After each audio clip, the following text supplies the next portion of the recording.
तुर्भे गावात गटाराची साफसफाई न झाल्यामुळे गटारातलं पाणी रस्त्यावर वस मारत आहे. मी वारंवार तुर्भे विभागाच्या SO सुषमा मॅडम यांना वारंवार कळवण्यात आले होते की गटाराची साफसफाई योग्यरीत्याने केली नाही, तरी आपण लक्ष घालून ही साफसफाई व्यवस्थितरीतीने करून घ्यावी. त्यांच्याकडून हो करण्यात आलेलं आहे. आज समोर दिसत आहे का पाणी, गटाराचं पाणी बघा समोरच. कशा प्रकारे ते गटारातनं पाणी रस्त्यावर येतं आणि कशा रस्त्यात पाणी तुंबलेलं आहे. तर अशा अधिकाऱ्यांना करायचं काय?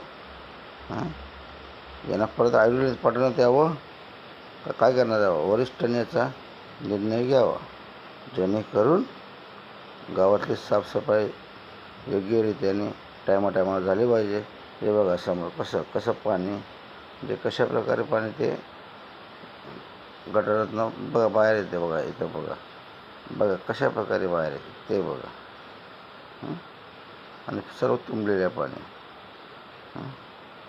अधिकाऱ्यांना वारंवार कळून सुद्धा तरी होत नसेल तर कसं काय?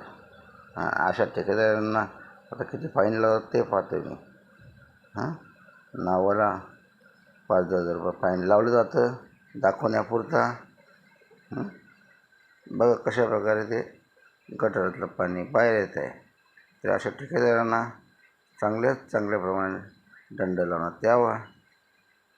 सुषमा मॅडम जरा येऊन या गटारांचे पाणी करा का नक्कीच झाकणं खोलल्यात का नाही, याची साफसफाई केली का नाही बघा जरा बघा. मी 1 ते 1.5 महिन्यापासून तुम्हाला वारंवार कळवण्यात येत होतं का तुर्भे गावाचे समाजसेवक सुनील पाटील यांच्याच घराजवळची गटार साफ होत नसतील, दुसऱ्या गावातले कशा प्रकारे तुम्ही करू शकता साफसफाई? तुम्ही न करताच बिल पास करून घेता. गटारे साफसफाई वरच्यावर करायची, 2 झाकणं काढायची, दुसरी झाकणं तसेच ठेवायची आणि साफसफाई झाली म्हणून कळवायचं आणि पालिकेचं बिल लुबाडायचं. एवढंच. बघा समोर बघा किती पाणी तुंबलेलं आहे. सांगा कशा प्रकारे.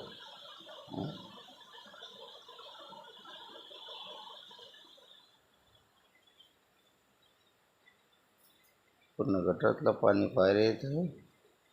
हे बघा समोरच गाडीच्या पुढे बघा ते पाणी गटारातनं बाहेर येत आहे का नाही पहा.